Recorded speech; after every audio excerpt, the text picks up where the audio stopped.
Steve, thank you very much for your time. My pleasure. Is this your are you recording? It's recording, yes. Okay. That's one of the funny things I've noticed traveling the world. I go to these places that seem so remote and so far away from where I live, and I notice there's guitar players all over the place. Yes. My first question is about Georgia. Yeah. Have you heard anything about our country? Well, interestingly enough, I have been traveling for the past 37 years, and I love going to places that I've never been, and I've always pushed my agents to book me in places that were just opening up. So through the years, I've gone through Eastern Europe. I was one of the first American artists through Eastern Europe, and in Russia in the 90s. And I remember that. I remember watching when you were in Moscow, and you were like, the White Nights Festival. Happen in Georgia as well. Yeah, and even on my last tour, I played through. I spent a month in Russia, and we played through places in Siberia that were unique for American artists to go to. Yeah. But I'd never been to Georgia, and it was a place I always wanted to go. And the only thing I knew about it was my son's girlfriend was born here. Oh. In Tbilisi. Yeah. Fire?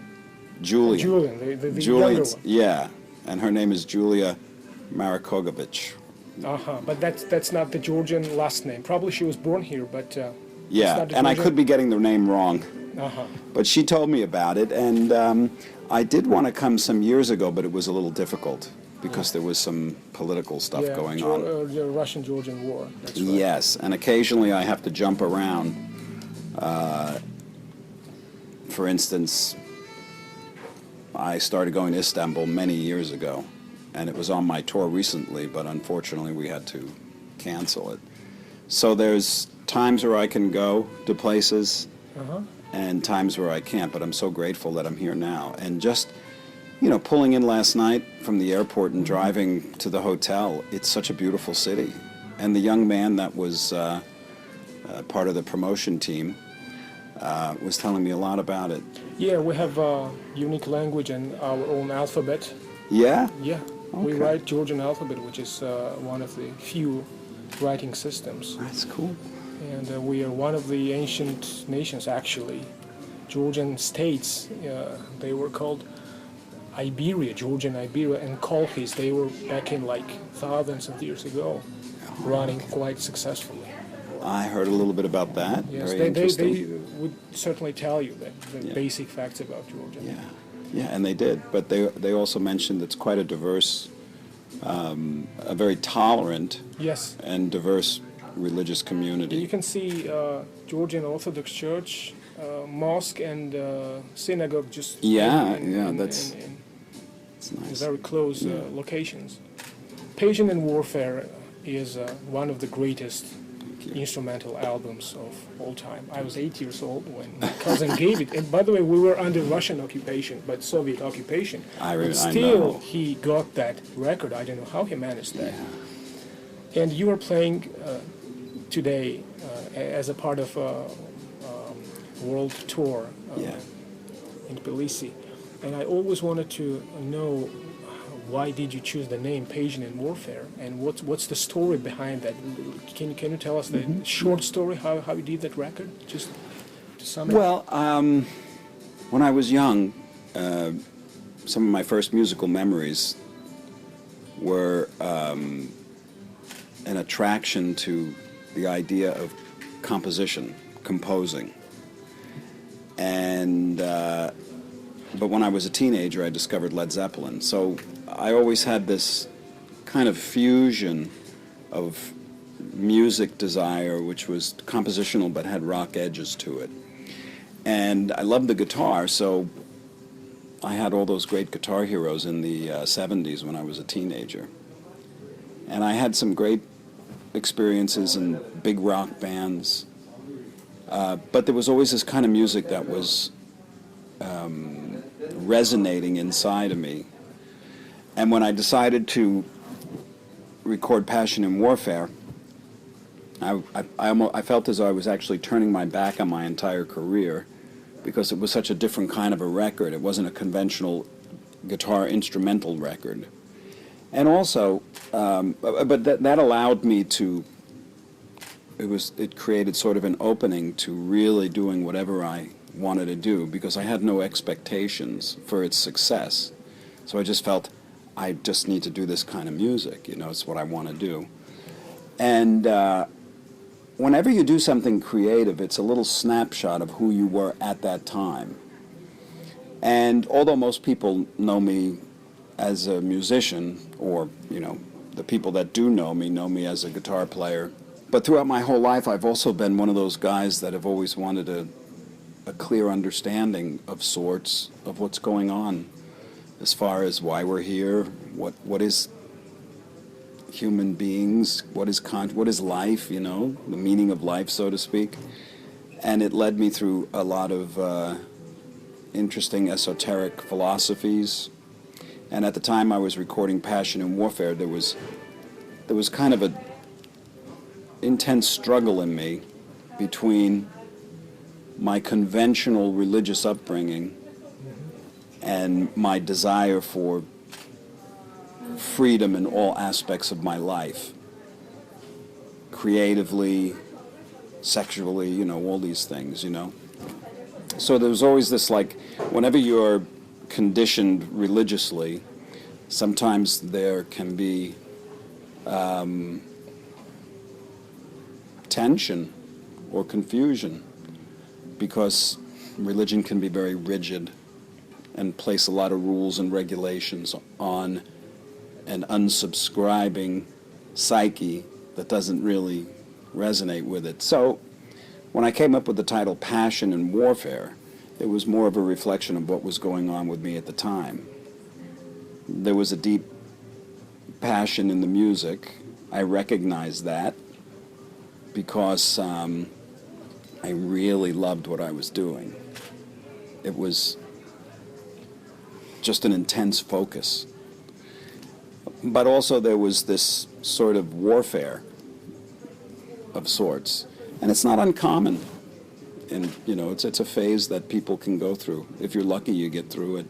I got to tell you that I'm running the web discussion forum for years, which is dedicated to guitar. This is the only one that runs in Georgia. Right on. And You're performing a vital service, young man. I'm not that young. I'm 34. I have boots older than you. Oh, that was... Oh, my God. That's cool. I will remember it for life. Yeah, I interviewed Steve Morse when he was here.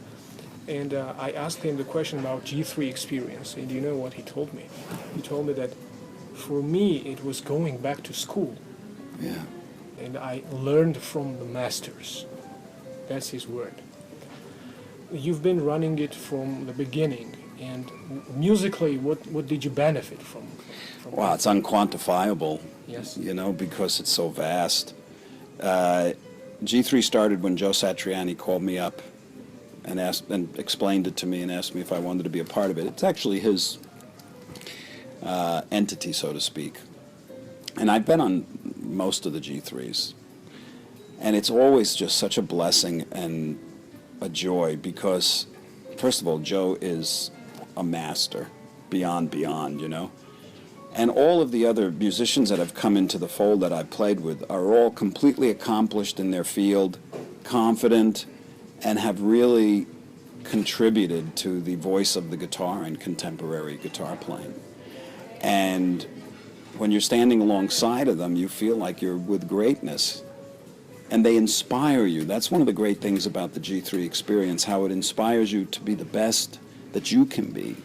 Because really, all of the players, Steve Morse especially, you know, and all of them, whether it's Yngwie, Petrucci, Robert Fripp, they all have their own unique, specific voice on the instrument. They're not trying to sound like anybody else, and that's their great contribution. So when you're with these guys and you're trading licks, you don't try to emulate them because A, you can't, and B, you'd be foolish if you tried because, you know, they're in their own league. But one of the beautiful things that happens is they push you to be the best that you can be. Do you know what I mean? At what it is that you do. And I just did a bunch of G3 shows with Joe on this tour. We did, I think it was 4 in Italy and 3 in Germany. And we had Guthrie Govan, and he's, you know, he's very good. One of these wonderful examples of how we all stand on the shoulders of those that came before us, and we raise the bar. And he's doing that, and it was beautiful to see. Well, the next question is about your sound design. And I'm going to ask you this from my personal view as I'm listening to your music since I was a kid. And that is the same for my friends.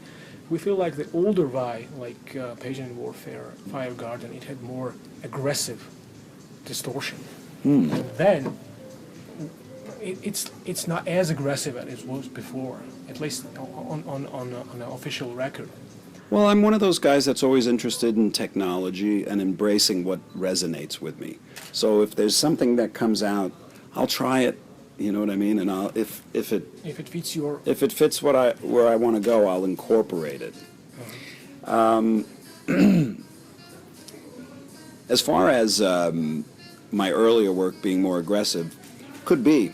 I don't know. You know, when you're younger, you have more to prove. Aggressive in the best way. Sure, yeah. When you're younger, you have that fearless kind of attitude that you're almost like a punk, you know, and you want to prove yourself. And I love aggressive music when it's got a silver lining in it.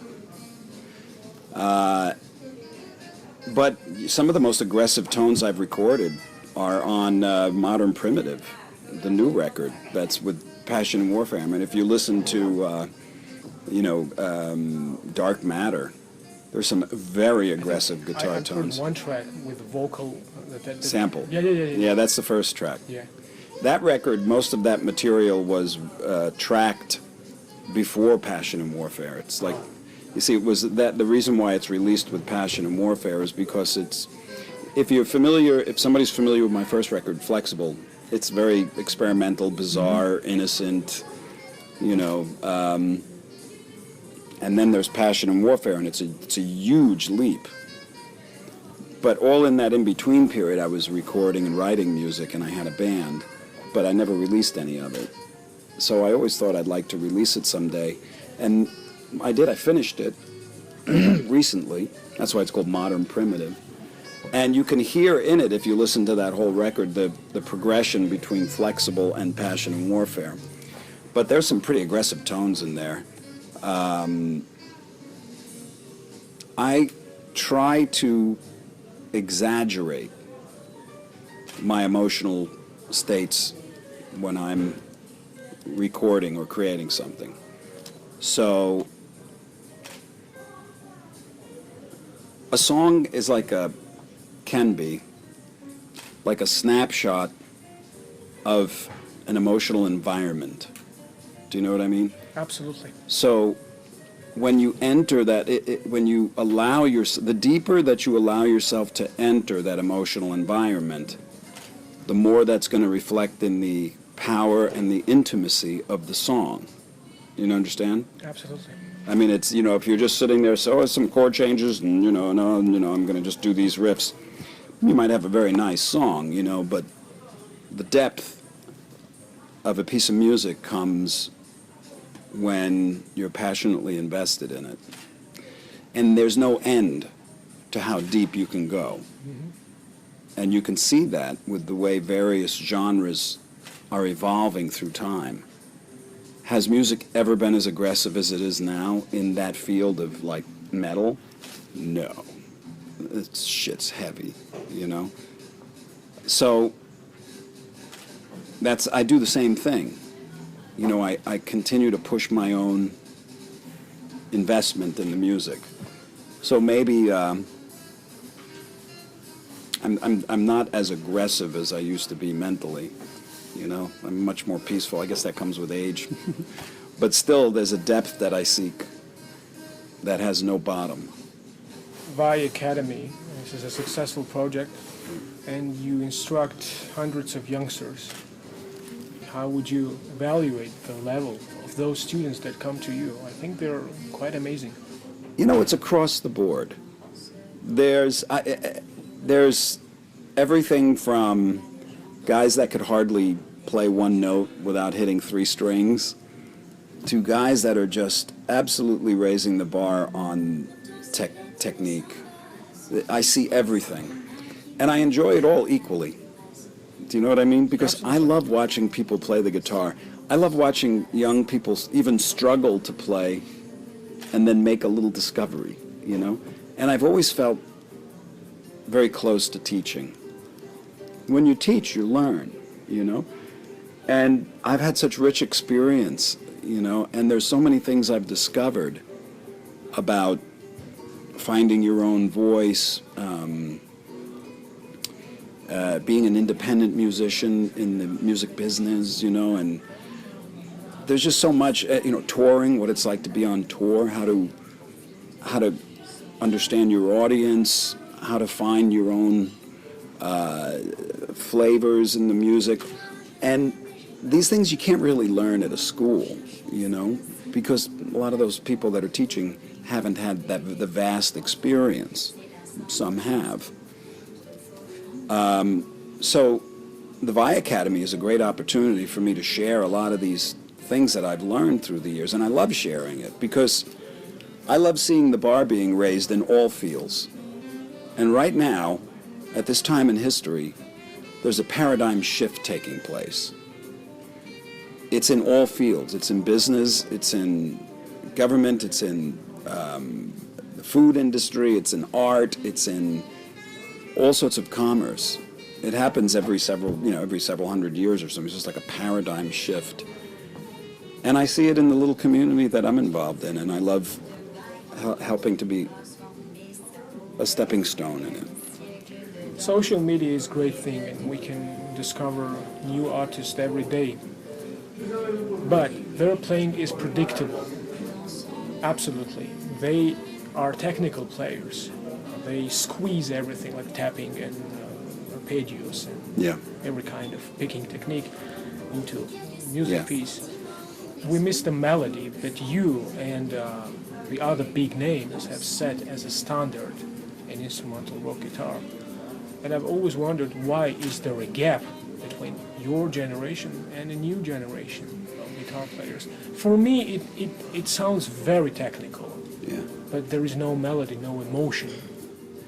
Well, it's kind of relative because it's up to the listener. Yes, Because you can read posts from young guitar players who are listening to all these technical players, and to them, those guys are the new model. yeah. They find some kind of melodic stimulation in it. Do you know what I mean? Yes, absolutely. And that's fine. And it's very common whenever you're in a particular genre, when a new genre comes along, you always feel yours was better. Mm-hmm.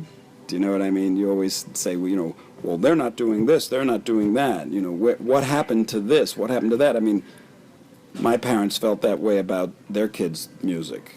Do you know what I mean? Absolutely. I felt that way when I was listening to my kids' music, you know, so, and now my kids, you know, that they're even removed a generation. But on a personal note, and this is just me personally, I agree with you. That is exactly what I was looking for in your answer. Yeah, I have seen incredibly phenomenal players who dwarf my technical ability. But it's very rare that I hear somebody making a melodic evolution. You've played thousands of shows, Yeah. and what was the best show that you remember? Oh, that's hard to I know say. it's a hard question. You know, I've been asked that question, and my answer,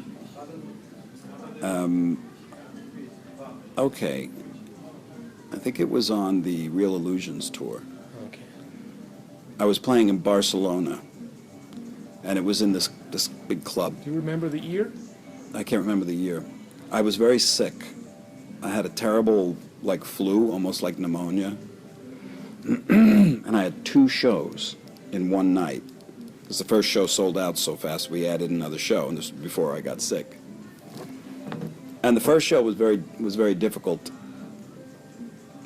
But something happened in that second show. I kind of, maybe it was because of the sickness or the fatigue, but I entered this almost like an altered state.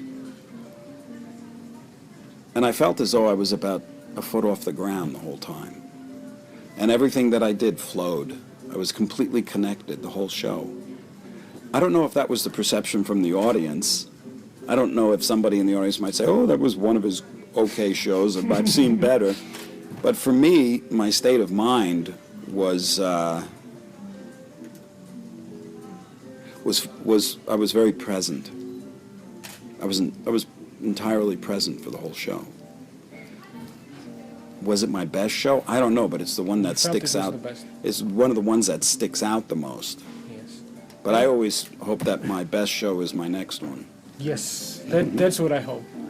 And I have the last question about what happens when Steve Vai doesn't play guitar.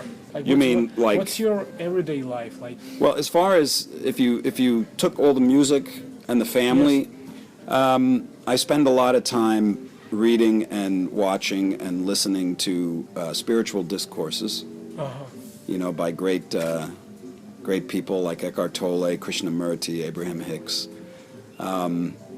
I go on a lot of little vacations with my wife. I like to run. I like to lift, like work out. Yeah. I like to swim, and I like to ride my bike. The other thing that I do that's relatively new for me that I really, really enjoy is art. Oh. I just do like little art things. That will cost millions. Sorry? That will cost millions.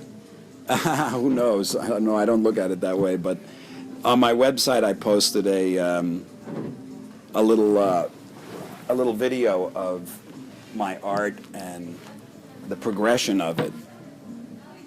Well, I'll just show you some of it.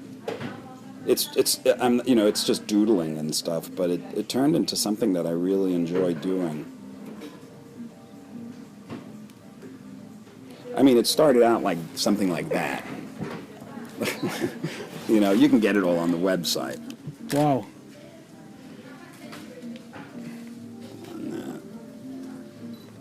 It's also kind of.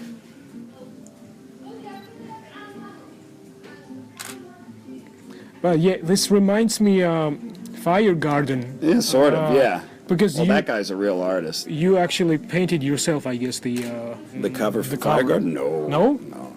So that's kind of, you asked, like, what do I like to do? I do stuff like that.